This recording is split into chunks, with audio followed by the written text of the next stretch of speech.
সে ছিল সাদা কালো টিভি, তখন ওটাই লাগতো হেভি। অর্ধেক দিন ঝিরঝির করতো, ভালো আসতো না ছবি। তার অ্যান্টেনা গেলে বেঁকে, টিভির ছবিও যেত সেঁকে। সে শ্রীদেবী তো এরম বেঁকে যেত, বিরক্ত লাগতো দেখে। তারপর অ্যান্টেনা করলে সোজা নেওয়া যেত টিভির মজা। শ্রীদেবী তারপর আস্তে আস্তে সোজা হতো, তারপর যেত তাকে বোঝা। মোটে দুটো চ্যানেল আসতো, লোকে ওটাই ভালোবাসতো। শক্তিমান ছিল চোখের মনি, চোখে ওটাই শুধু বাসতো। রবিবার মানে সবাই তখন জানে 12টা থেকে শক্তিমান শুরু হবে কতক্ষণে। তাও অ্যান্টেনা থাকলে বাঁকা, সে কি বলবো কাকা। যা হোক করে ওর বাড়ি গিয়ে কোনো রকমে হতো দেখা। সপ্তাহে একদিন দিত বই, তাতেই হই হই। এখনকার মতো তখন অত সিনেমা দিত কই। সুপারহিট মোকাবিলা, সেই দেখতেই তখন কত রেলা। শুক্রবার সন্ধে মানেই প্রোগ্রামের আনন্দ মেলা। রিমোট তখন নাই, এরম নব থাকতো ভাই, ওটা ঘুরিয়েই চ্যানেল বদলাতাম যেটা আমার চাই। তাও চ্যানেল বলতে ওই মোট ছিল 2, ফার্স্ট আর সেকেন্ড চ্যানেল, ও ছাড়া তখন আর কই। মহাভারত শুরু হলে টিভির সামনে আসতাম চলে, সবাই একসঙ্গে বসে দেখতাম গো, আমি তো দাদু ঠাকমার কোলে। এখন ঘরে বড় টিভি রাখা, তবে ঘরটা লাগে ফাঁকা।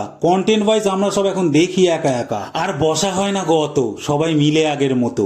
এই এলইডির জায়গায় সাদা কালো টিভিটা ফিরে পেলে কতই না ভালো হতো।